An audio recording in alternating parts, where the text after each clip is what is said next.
Hey there, it's Coach Patrick. I want to welcome you to the nutrition section, specifically body composition here inside Endurance Nation. Dealing with body composition is sort of a fact of life inside an endurance space. You know, having alignment between your fitness and your goals and the vehicle which you're driving, your body, is critical for success. We kind of, it follows on a spectrum. You know, sometimes we're really high on the fitness side, low on body comp. Sometimes we're great on body comp, and our race goals are all off because of issues with performance, or equipment or so on. Not everything is in synchronicity, but our goal is to create a situation, hopefully by your third year on the team, where everything comes together. You've learned a lot from your races, you have your methodology that you like to do, you know how to master the body composition equation, and you're fantastic at picking the right races. So we try and drive everything together in the same place. And body composition, for some people, starts right away. And so today I'm going to talk to you a little bit about how body composition works inside Endurance Nation, hopefully help you make better use of all of the resources we have, let you know when you should choose body composition ideally, as well as give you a metric on how you can determine whether or not you're in a space where you need body composition. Okay?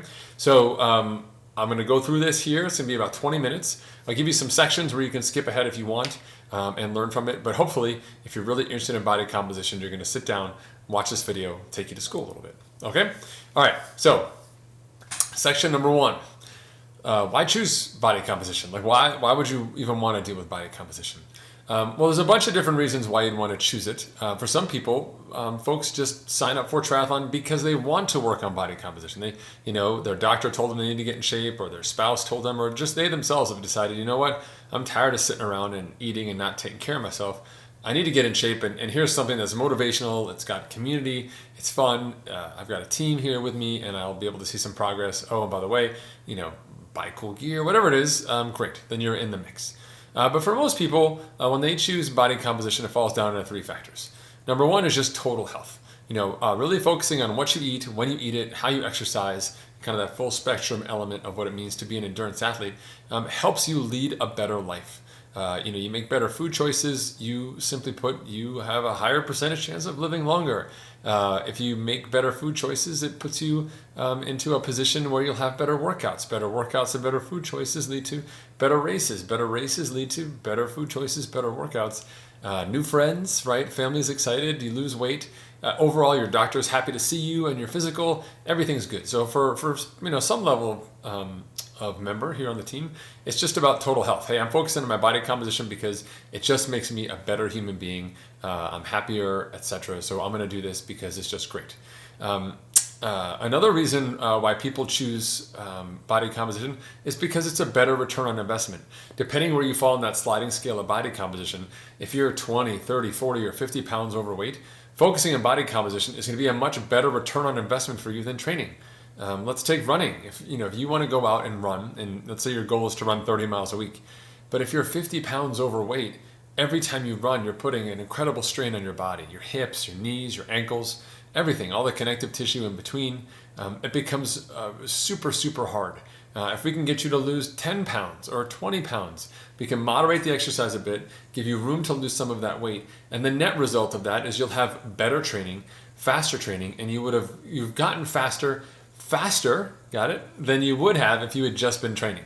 So there's room for just training, but for many of you, this is a space where you just get better return. You can do all the training you want, but until you lose a certain amount of weight, you're not going to see the goals that you want to achieve, right? And so in terms of that spectrum, it's either people who are kind of new to the sport, who just have been out of shape for a long, long time, or this conversation could apply to someone who's super pointy end, trying to say go from 10:01 in an Ironman to 9:59, or 4:01 in a marathon to 3:59, and they're looking for that extra edge. Sometimes body composition is just the choice for you. The third and final reason here is just to get faster. The lighter you are, the faster that you'll be. If there's less of you to carry around, you'll be better. The easiest way to think about that is just to do the inverse, right? If I went to the gym and you said you were gonna, run 3 laps around the building. So you run 3 laps around the building, and we time you come back, you say 8 minutes, great. Then I reach over to the weight rack and I take off a 25-pound plate. I say, here, strap this to your chest, and now do those same 3 laps. Let's see what happens. you're going to be slower and also seriously uncomfortable. I couldn't imagine doing that.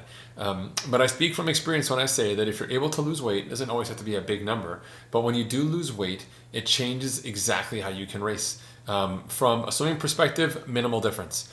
Maybe you feel better in your bathing suit. I have no idea. From a cycling perspective, it makes a big difference on the hills, especially the courses where you've got hills in them, whether it's a marathon like Boston, whether you're doing an uphill race like, race to the top of Mount Washington, or you're doing a hilly Ironman or a longer event even. Longer events typically end up having more elevation associated with them just by virtue of the distance. All of those events get easier, quote unquote, because you're lighter. I've had years where I've had poor training, but great body composition, and I've still PR'd at the half marathon distance. Just because, even though I wasn't hitting my training numbers, my body composition was so dialed in that I was, not as fit as I was this time last year, but since I was 5 pounds lighter than I was this time last year, I was faster. That was just it. So body composition can become a complementary element to your mental approach and total strategy regarding your multi-sport experience. Okay, section number 2, when and how to choose body composition. And this is a tough question. For many of you, you'll say there's never a good time to stop eating all this yummy food. But believe it or not, within the context of a season, there are better times for you to choose. Before I dive into that, though, I want to give you our super double top secret key metric so you understand what I think is the best place to go for endurance athletes. And the metric is this. You take your weight in pounds, so in my case, I'm 180 pounds, and I divide my weight in pounds by my height in inches. In my case, I'm 74 inches tall. When I do that math, I get a number. There's a ratio of height to weight. And that number ideally is around 2.5. If you can get below 2.5, you get to 2.3, that's okay. If you're down like 1.6 because you're crazy on the spectrum, you may need to actually maybe get stronger, maybe put a little bit of weight on you.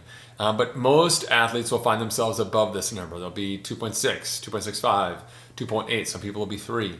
And the higher you get on that ratio above 2.5, the more valuable body composition becomes to you as a tool for performance. So what I usually tell people is before we go crazy, before you tell me that you're not in shape because everyone says that, before you tell me you need to lose weight because everyone says that, go do that math. Come back. Let's see where you fall on that spectrum. If you're right around 2.5, you have options. If you're above 2.5, if you're only 2.6, 2.7, you may not have to make a lot of changes. If you're 2.8, 2.9, 3.0 or higher, then we definitely have to sit down and really kind of figure out what we're going to do here to make sure we get the right plan in place for you. So that's our key metric, okay? So let's talk about the when, right? So there's the how you choose it, but the when. When do you choose body composition?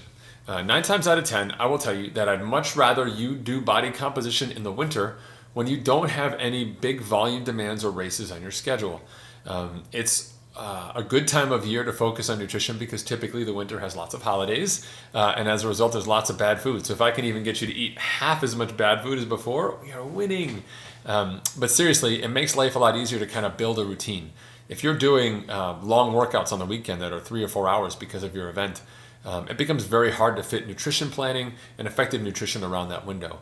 Whereas if, in the wintertime, you're only doing an hour a day, you're never really that beat up from that training session. The training session hasn't taken a lot of time out of you. You can spend some of that extra mental bandwidth on creating conditions for you to be successful with body composition. Bonus that the earlier you make those changes, the longer they will last because over the course of your year, your training will change and the stimulus will have a different effect on your body.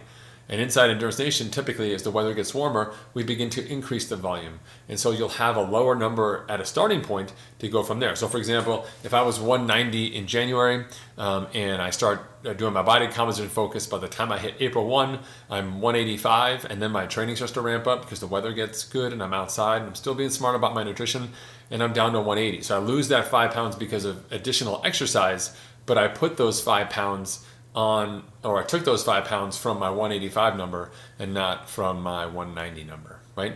So there's a time and a place for it, and we generally prefer you to do it in the wintertime. If you have to do it in season, that's okay, but we don't want you to do it just for a race. There's no point in cutting weight into a race and really modifying your diet. So I usually tell people Anything within 6 weeks of your race, I would just kind of let it lie. Eat clean, be smart, take care of your body, but we're not going to modify the calories or do anything crazy there. So 6 weeks or more in season still works, but ideally you're doing it in the wintertime months when we get a bigger bang for our buck and better bandwidth from you as well, okay? In order to choose your nutritional focus, you have to go to our website under resources. So resources, and then there's wiki, and then there's nutrition. Under there, you'll see the different types of nutrition plan options there are. We specifically have 2 for you to choose from, and I'm going to get into those 2 options a little further down here in this video. But for now, I want you to understand that, really get to know yourself. Do the number on that golden ratio, see where you fall in the 2.5 sort of median number, a lot of work, little work, no work, where do we fall? And then we go from there, okay? All right, section number 3, challenges with body composition. Okay, let's be frank. Changing your body composition is hard work. There's a reason why there's a whole industry around this, from pills to supplements to classes to meal services to you name it. People are trying to crack the nut. The good news is you are in the best place possible because you and I are having a conversation about training. The more that you exercise, the more calories you burn. And if you exercise daily and you do so consistently, the more calories you burn over time. You should have to build muscle mass, and guess what? Muscle burns more calories. And the further we go in this game, the better you get at it. You get more results out of it, and everybody's much happier. So when you think about what that means, and I'm just messing with my timer here, don't mind me. When you think about what that means for you as an athlete who's trying to take care of their body, you've really got to be mindful that there's a lot of different things that can happen. So number 1, you've got limitations just based off of your age. If you're older than 40, it gets harder to lose weight exponentially, it seems. If you're female, you don't lose weight as quickly as men who have more lean muscle mass. So you could both be 4 weeks out from Plasta doing the same training week, and Timmy loses 3 pounds and Jane loses no pounds. That's just the nature of the beast. You know your body better than anyone else, but there are some just sort of fundamental elements around our bodies, and gender certainly plays a role in that. And then, of course, there's other factors as well on top of that. Another challenge that comes up with body composition is just the fluctuations. People get in there and they weigh themselves every day, and they're like, today I was on target, today I lost 1 pound, and then tomorrow I gained 2 pounds. And then the next day after that, I gained 2 more pounds. You're like, oh my God, I want to get on the scale the 4th day. And you get on the 4th day and you lost 4 pounds. Right back where you started. And so you're having this emotional sort of roller coaster of what it means to lose body composition. So I definitely encourage people, one of the reasons why I like to look at how you eat is that we can focus on eating clean, which has great downstream impacts overall. But we really only measure body composition at set intervals. Maybe it's once every 3 days or once a week, wherever you fall. But we don't want to measure it every day because of those fluctuations, and it can really mess with your head. Okay. Finally, the biggest challenge is just the demands on your body. When you hired us to help you, solve this endurance race problem or training problem, by definition, you gave us permission to give you lots of workouts.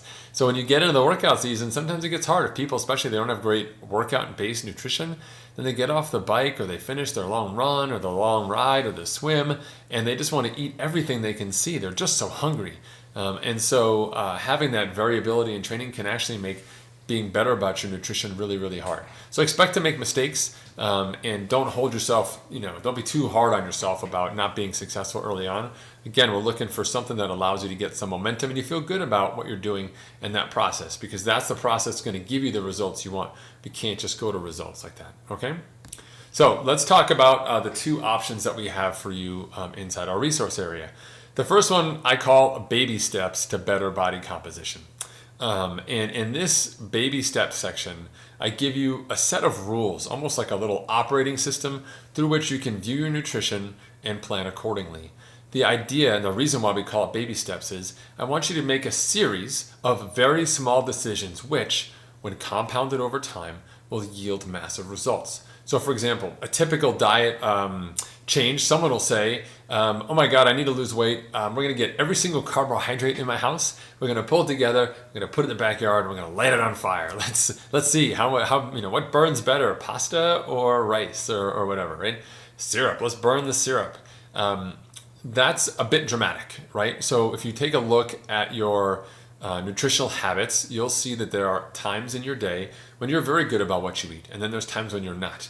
In my case, it's late at night. After 8 o'clock at night, I just want to eat anything that is made of sugar, chocolate, or sweet, or anything else. And that's my big downfall. So I needed to solve for that to make sure that I could still be happy at nighttime, but not be putting on an extra 500 calories I didn't need into my day at a time when I wasn't exercising. So I went and found the lowest hanging fruit, and I made that subtle change. Along the way, I've made other subtle changes, and the net being at the end of 4 to 6 weeks, which is a great time to see some really good progress, meaningful, sustainable progress, I had already started to see some improvements.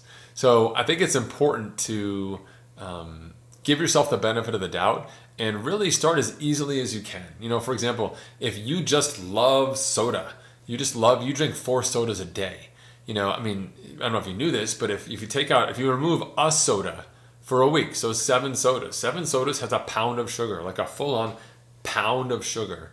So if you've got 4 sodas in a day and we cut you down to 2, maybe you go 3 the first week, or second week, and then you do 2 the fourth week, and you see how long you can stick with it. We would take out 2 pounds of sugar per week. There's a lot of calories in sugar that you don't need when you're just sitting at your desk or driving your car or what have you.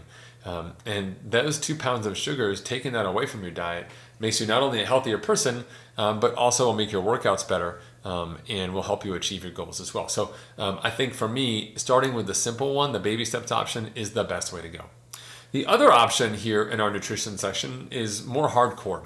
They're both sort of daily actions, but the second option is definitely much more about counting calories, setting limits on yourself, and being a lot more engaged. So for me, this more hardcore option takes work. I've got to have a smartphone. I've got to have an app loaded on it. I'm going to enter the calories for all my food. It is an incentive to keep your meals very similar, so you don't have to add lots of meals. But I'm tracking all the stuff, and then I'm measuring that against my exercise for the day and my recommended baseline caloric intake. And then I get a number. So ideally, I'm putting that number in the negative. This works great for people who are super analytical and can say, yes, 250 calories away from 2100 calories is 1850 calories, and I can divide my meals into 6, blah, blah. Some people just love that stuff. Other people, personality-wise, much more in just the baby steps camp and do some small things and see what works. Whichever way you follow is up to you. Again, I think it's more of a personality decision than an outcome-based decision. But the nice part is you got 2 options to choose from. So the next section here, well, how do you succeed at body composition? Is one of those options better than the other? The answer is no. But whichever option is easier or more motivational for you to do, then you should totally do it. So how do you succeed? Number one, you have to know where you started at. So we've got to get that baseline weight or body composition level where you're looking at body fat with a special scale or just doing a straight up weight. Get that number, and we've set a goal. So we said, let's say I weigh 250 and I want to weigh 230 at the end of 10 weeks, almost 2 pounds a week. So I'd be able to track my progress across that whole thing and understand where I'm at. So not only know where I am and where I want to be, but then I get these milestones along the way. I can say, if I want to lose 10 pounds in 4 months, then that means 2.5 pounds every month. I've got to lose it. So I can track that on a scale and make sure I'm doing the things required to set up the conditions that I want. Okay. Another option for us here is to be successful is to connect exercise and food. So it's not just one or the other. Just exercising, not minding your food's not going to make you thinner. And just minding your food but not exercising makes losing weight super duper hard. Ask anyone who's ever been a triathlete who's injured, right? Like the weight just comes on. So in this case, I think connecting exercise and food become really important. I believe that clean eating leads to better workouts. So when you have a good, clean workout and things go well for you, you're highly incentivized to go back to that clean approach versus eating a bunch of junk because you've seen the benefits. And so, really connecting those two and choosing good food and choosing to exercise, just both healthy habits that you exhibit, use, and demonstrate, and not so much simply a means to an end of solving a problem that you have. Okay. Third success factor here is having a cheat meal or having a cheat day. Changing how you eat is work. It's so hard. And there's some food that you just love. You may not need it, but you feel like you really want it now. So having a cheat day makes a lot of sense. So for me, in the past, I've done like a 24-hour cheat window, and I've done it on like a Saturday. So, pretty much clean eating, being smart, exercising all week.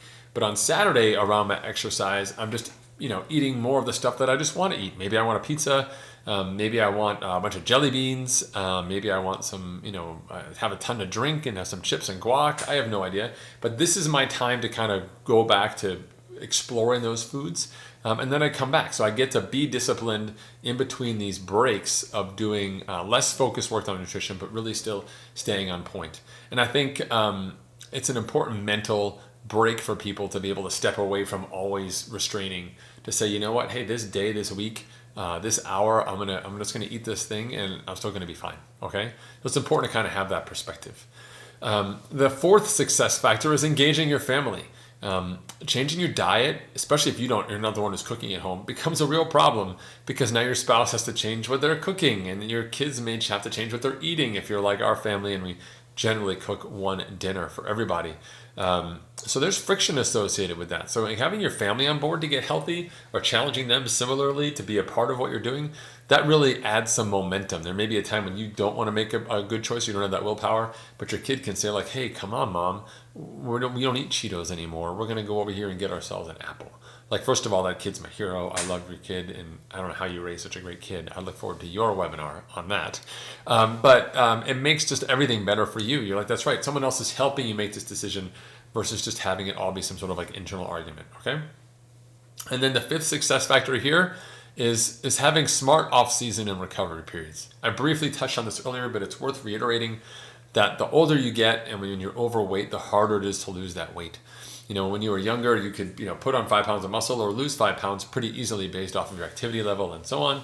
As you get older, your metabolism slows down. It just makes it hard. So if you race in 1 year and then you take off 6 months and you travel the world on a wine tour, that's also a Twinkie tour, and you drink wine, delicious, eat a lot of Twinkies, not so much, and you come back and you're 20 pounds overweight, well, now you've got to get back body composition wise to where you were. So you may start exercising again, but we have 10 weeks to get you back before we can really start the real training again.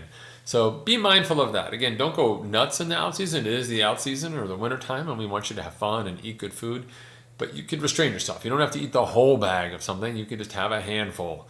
And so be moderate even as you enjoy that stuff, and be smart so that when you do get back to racing and training and exercising, it's just a lot easier for you. Okay? Now, for additional resources, remember, you can check out the Endurance Nation Nutrition Forum under Resources, Wiki, and the Nutrition Forum. You can click through and find the different sections I mentioned earlier, particularly the section on body composition and baby steps, and then the other section, much more hardcore, on counting your calories and going from there. Whichever way works for you will be best for you, so be sure to try one and then try the other. If you need additional help, you can always ask in the Nutrition Forum. We've got lots of great athletes there who are always online and willing to help and give you some advice, including some registered dietitians. Now, if you need to move beyond the pale, if you need to go beyond the basic manage myself nutrition, if you're trying to crack the nut on something, or you feel like you need technical help, please check out our friends at Core Diet. That's www.corediet.com.